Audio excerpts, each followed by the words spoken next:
भजो मुरली मनोहर नंद लाला। भजो मुरली मनोहर नंद लाला। भजो गिरिधर गोविंद गोपाला। भजो गिरिधर गोविंद गोपाला। भजो मुरली मनोहर नंद लाला। भजो मुरली मनोहर नंद लाला। भजो गिरिधर गोविंद गोपाला। भजो गिरिधर गोविंद गोपाला।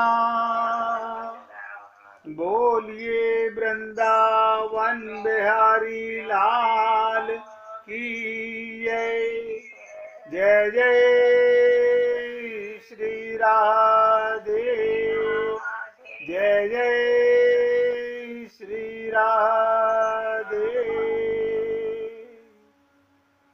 सभी भक्तों से निवेदन, बहुत एकाग्रचित्त होकर सत्संग के प्रत्येक शब्द को पूरी एकाग्रता के साथ हृदयंगम करने का प्रयत्न कीजिएगा। हम अनंत जन्मों से भगवान को पाने के लिए मनुष्य शरीर में आते रहे और हर बार एक ही त्रुटि करते रहे। हम कोई ऐसा जीव नहीं है जो आनंद नहीं चाहता। आनंद नाम भगवान का है और आपका परम सिद्ध अधिकार है आनंद को चाहना और उसे पाने के लिए प्रयत्न करना। और इससे भी बढ़कर के बात, आप सदा आनंद की गोदी में रहते हो, लेकिन फिर भी आनंद से रही रहते हो, दुखी रहते हो। कारण क्या? अज्ञानता, नासमझी, मूर्खता। आप और हम लोग अपने आप को, ठीक है, संसार में बहुत विद्वान भी हैं, हम लोग बहुत समझदार भी हैं, और अपने आप में तो सभी समझदार हैं, सभी समझदार हैं। कल के प्रसंग में आप लोगों ने देखा, सुना और समझने का प्रयत्न किया कि कैकेयी के अंदर ये दोष कहां से आ गया। हर जीव इस देह में हरि मिलत हैं, यानी राम राज्य आपके हृदय में स्थापित होना चाहिए, लेकिन वो नहीं हो पाता। कारण संग का दोष है। आपको और हमको कभी नहीं नजर आएगा कि हम कुसंग कर रहे हैं, लगेगा ही नहीं।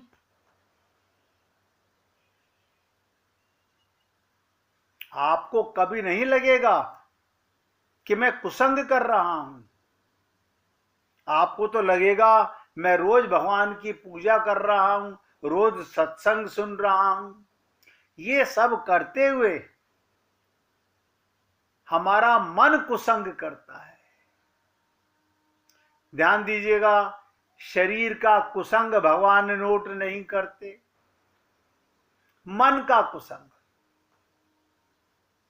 कैकेयी को और मंथरा को बहुत ऊंचा पात्र माना गया रामायण में मन के रोगों को मिटाने के लिए, लेकिन हमने ना तो गहराई से कभी समझने का प्रयत्न किया और सुना भी, माना फिर भी नहीं।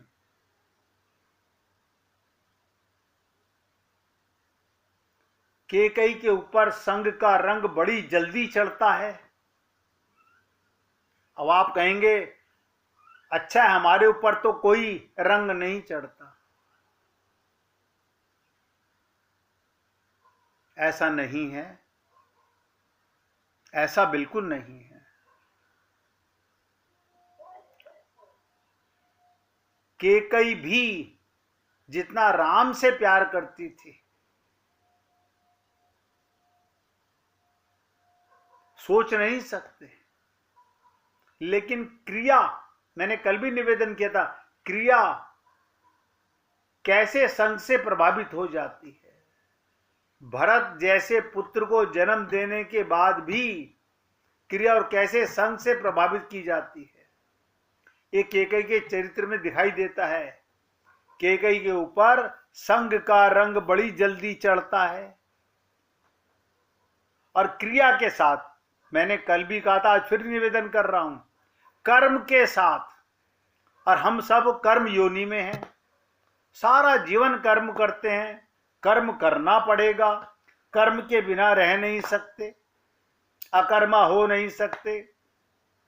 यही कर्म करते करते ये सबसे बड़ी समस्या जुड़ी हुई है। जहां पर क्रिया है, क्रियात्मक भूमिका है, वहां व्यक्ति संग से प्रभावित होता ही है।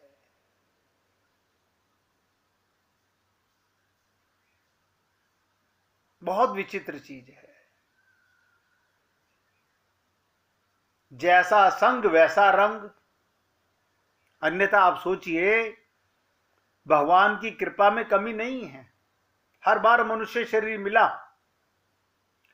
संत महात्माओं की कृपा में कमी नहीं, हर बार उन्होंने हमें समझाने का प्रयत्न किया। लेकिन हम मन बुद्धि से समझते रहे। मन बुद्धि बिगड़े हुए हैं, मलिन हैं, मल से भरे हुए हैं, गंदगी से भरे हुए हैं। ऐसा क्यों भरे हुए हैं? संग के कारण।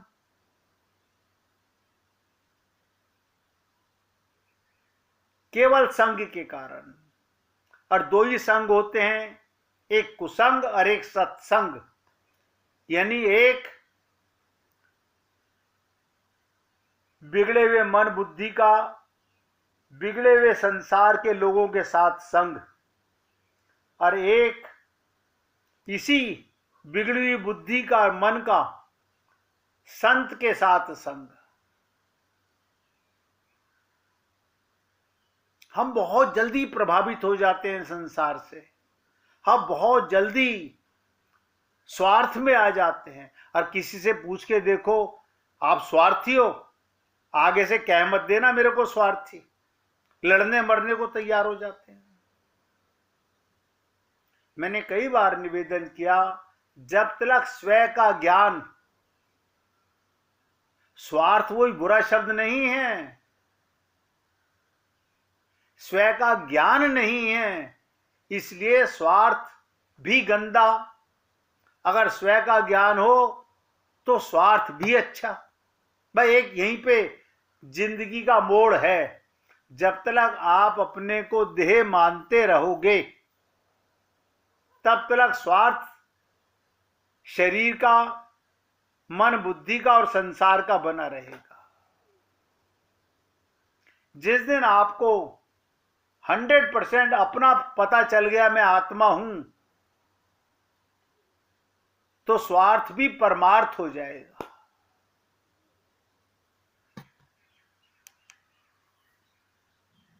कल मैंने आपसे चलते समय कहा था कि कल चर्चा यहीं से चालू करेंगे।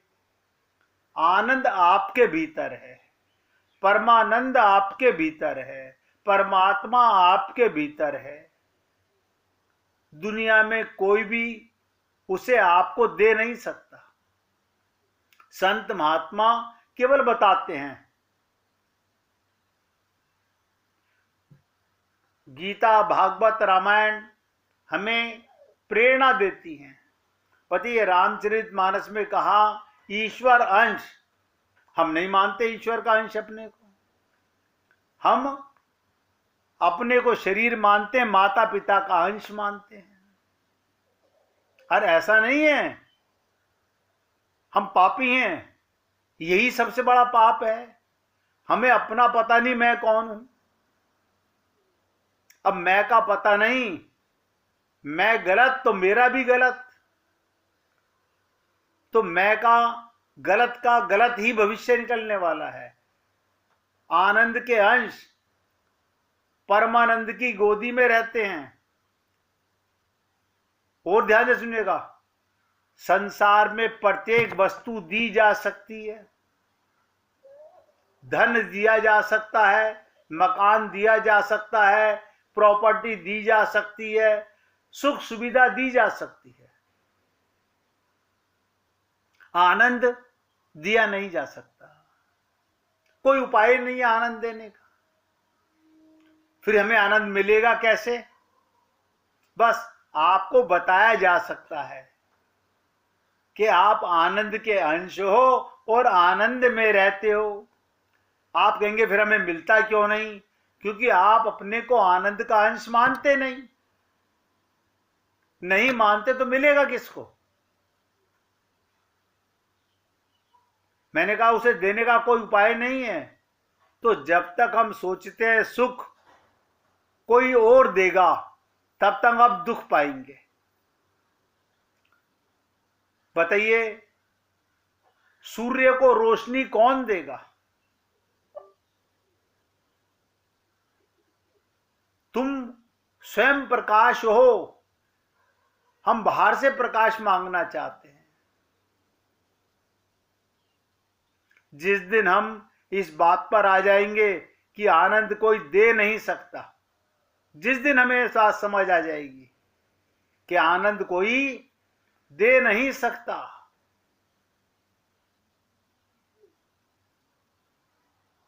तब तक हम दुख पाएंगे।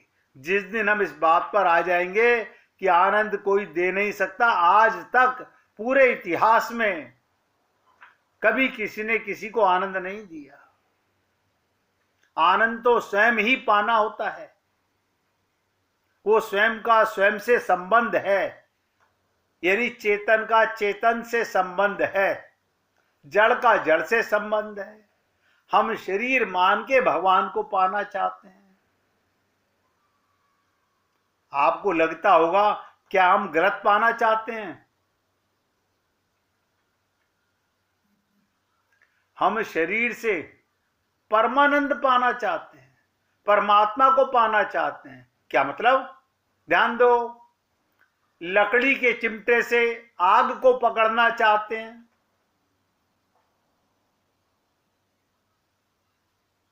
माइक मन बुद्धि से भगवान को पकड़ना चाहते हैं। तो जैसे जिससे पाना चाहोगे वो वैसी चीज मिलेगी। देखो, अनंत आप हम लोगों में से ऐसा कोई नहीं होगा जो किसी तीर्थ में ना गया हो, ऐसा कोई नहीं होगा जो मंदिर नहीं गया हो। सबने अपने घर में मंदिर बना रखे हैं और भगवत प्राप्ति किसी को नहीं, सब दुखी हैं। गुरु नानक जी ने कहा, नानक दुखिया सब संसारा, वही सुखी जो नाम आधारा। हमारा आधार गलत है, हमारा आधार परिवार है, हमारा आधार पति है, हमारा आधार पिता है, हमारा आधार बेटा है, हमारा आधार धन है। और इनसे भी बढ़कर एक आधार और बता दूं, मन बुद्धि आपका आधार है। आप क्या करते हो? जो मेरा मन कहता है, जो मेरी बुद्धि कहती है। अब बताइए, आपके गुरु मन बुद्धि, आपका परमात्मा मन बुद्धि, और बिगड़ा हुआ मन बिगड़ी हुई बुद्धि, तो नतीजा ठन ठन गोपाल। हम परिवार के लोगों को सुधारना चाहते हैं, अपना पता नहीं, खुद सुधरे नहीं है, क्योंकि हम शरीर से स्वस्थ लगते हैं, शरीर के सुधरे में। इसी प्रकार घर के परिवार को स्वस्थ रखना चाहते हैं। आपको स्वयं में स्थित होना नहीं आता तो परिवार को क्या रखोगे? आप में से कोई भी प्रश्न पूछ लीजिएगा, आज तक आपको स्वस्थ का अर्थ मालूम है? एक छोटा सा शब्द बोल रहा हूं, स्वस्थ का अर्थ मालूम है? नहीं नहीं, हम आपको अपनी रिपोर्ट दिखा देते हैं। अब तो सारी रिपोर्ट हमारी पॉजिटिव आ गई है, अब कोई बीमारी नहीं है हमारे को, ये स्वस्थ है। सुनते हैं, समझते भी हैं, लेकिन फिर नतीजा ठन ठन गोपाल। तो स्वयं का स्वयं से संबंध, और मैंने कल कहा था ये अंतर यात्रा है, बाहर की यात्रा नहीं। हम बाहर की यात्रा में लगे हुए हैं। कहां जा रहे हो? हम वहां जा रहे हैं। कहां जा रहे हो? तीर्थ यात्रा करने के लिए। अच्छा, तीर्थ यात्रा में भगवान आपका इंतजार कर रहे हैं? कम से कम जाने से पहले, मैं ये नहीं कह रहा हूं जाना मत, खूब घूमो फिरो, भगवान की प्रकृति को देखो, लेकिन जिस लक्ष्य के लिए जा रहे हो, नहीं नहीं हम तो अपने स्वार्थ के लिए जा रहे हैं, परिवार का सुख मांगने जा रहे हैं, शरीर का सुख मांगने जा रहे हैं।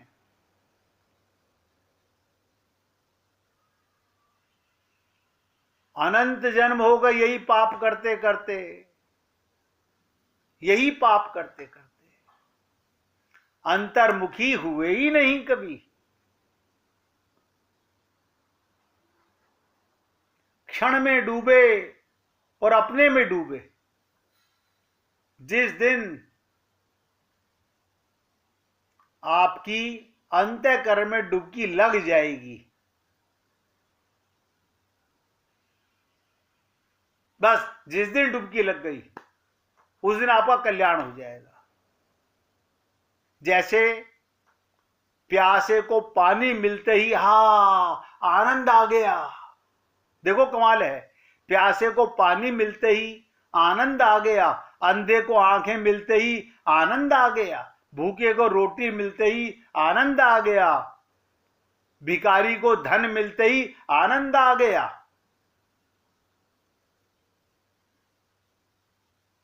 और आप कहते हो यही तो आनंद है।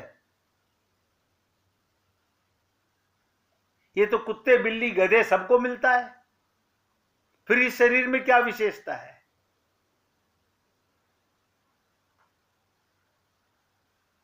आप और हम लोगों ने धर्म को समझा ही नहीं है, अधर्म कर रहे हैं और धर्म मान रहे हैं।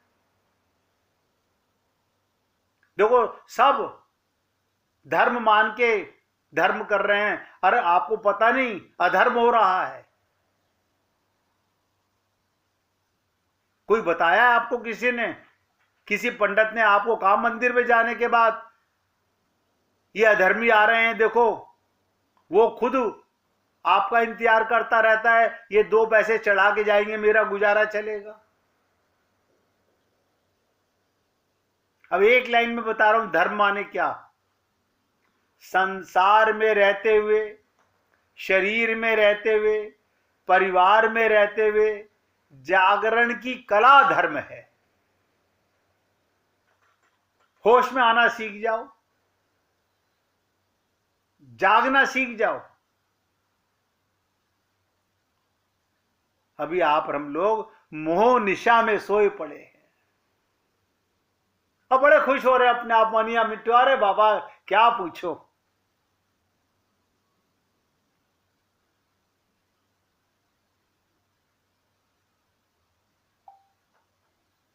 जब तुम इस भांति हो जाते हो जैसे जल में कमल, ध्यान से सुनो, कैसे होना है? जैसे जल में कमल, होते ही जल में, लेकिन जल छूता नहीं। परिवार में रहो, संसार में रहो, समाज में रहो, लेकिन तुम्हें कोई ना छू सके। कमल पर पानी डालो, टिकता नहीं, बह जाता है।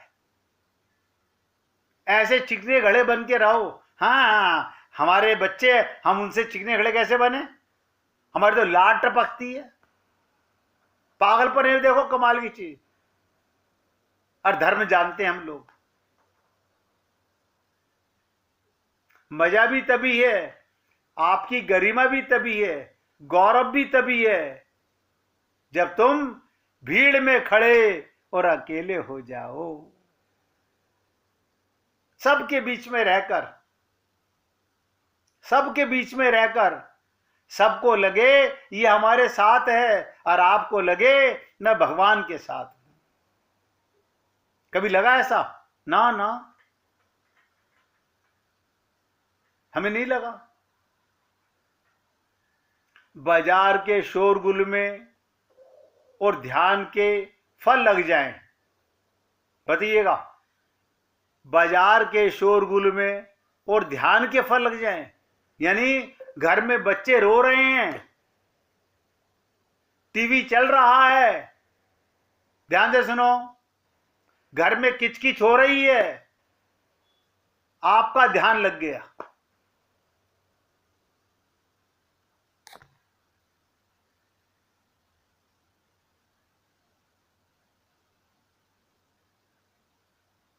जहां सब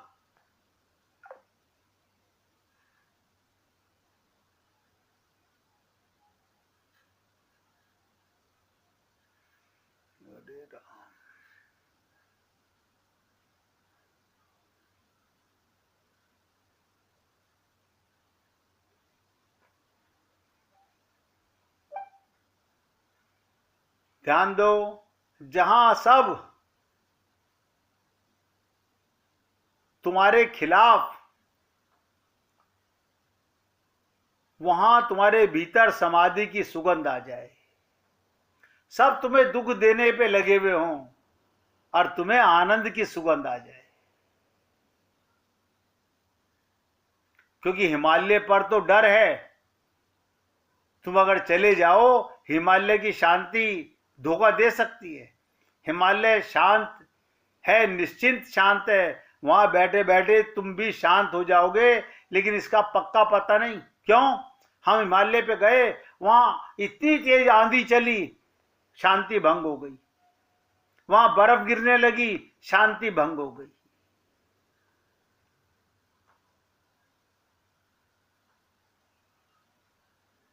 भीड़ में शांत होना, परिवार में शांत होना, शोरगुल में शांत होना, हमेशा जागृति में रहना, ये धर्म है, बाकी सब कुकर्म है।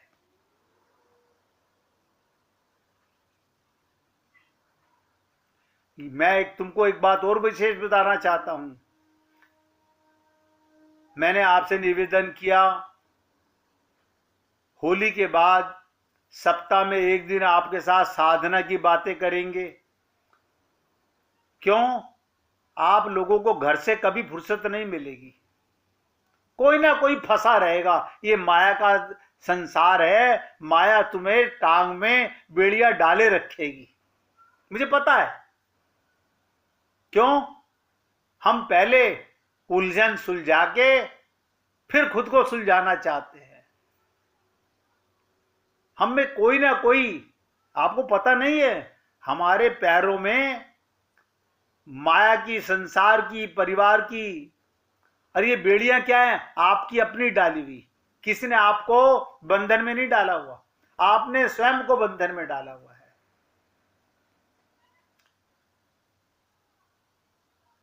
जो व्यक्ति हिमालय पे जाके ध्यान करता है, बाजार में आके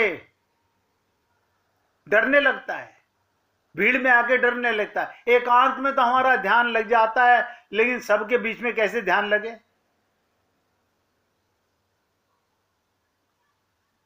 और बाजार में आता है तभी परीक्षा है, तभी कसौटी है। इसलिए मैं बार बार कहता हूं, गृहस्थी में रह करके, परिवार में रह करके भगवान के करीब होना, यही तो परीक्षा है। जहां चारों तरफ नोचा घसोटी चल रही हो और वहां तुम्हारा परीक्षा के केंद्र में पास हो जाना।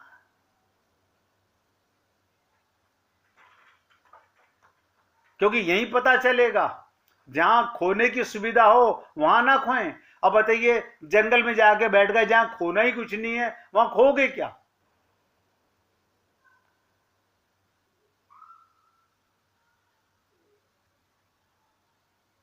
अगर हिमालय के एकांत में, बहुत ध्यान दीजिएगा, अगर हिमालय के एकांत में अपनी गुफा में बैठकर तुम्हें क्रोध ना आए तो इसका कोई मूल्य नहीं है। पूरी एकाग्रता से सुनिएगा। अगर आपको हिमालय में बैठकर क्रोध ना आए, अपनी गुफा में बैठ के क्रोध ना आए, तो इसका कोई मूल्य नहीं। कोई गाली दे तब पता चलता है क्रोध आया या नहीं आया। कोई गाली ही नहीं दे रहा, तुम अपनी गुफा में बैठे हो, कोई उकसा नहीं रहा, कोई भड़का नहीं रहा, कोई उत्तेजना नहीं, कोई शोरगुल नहीं, कोई उपद्रव नहीं, ऐसी घड़ी में अगर शांति लगे तो ये शांति मेरे भाई उधार की है। ये शांति उधार की है।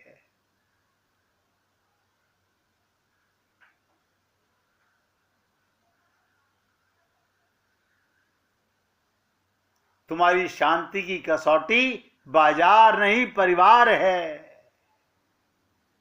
इसलिए अष्टावक्र भागने के पक्ष में नहीं, ना मैं हूं जागने के पक्ष में जरूर है। मैं आपको बार बार कहता हूं होश में आओ, जागो, लेकिन हम कहते हैं हां हम सुबह जाग जाते हैं 6 बजे।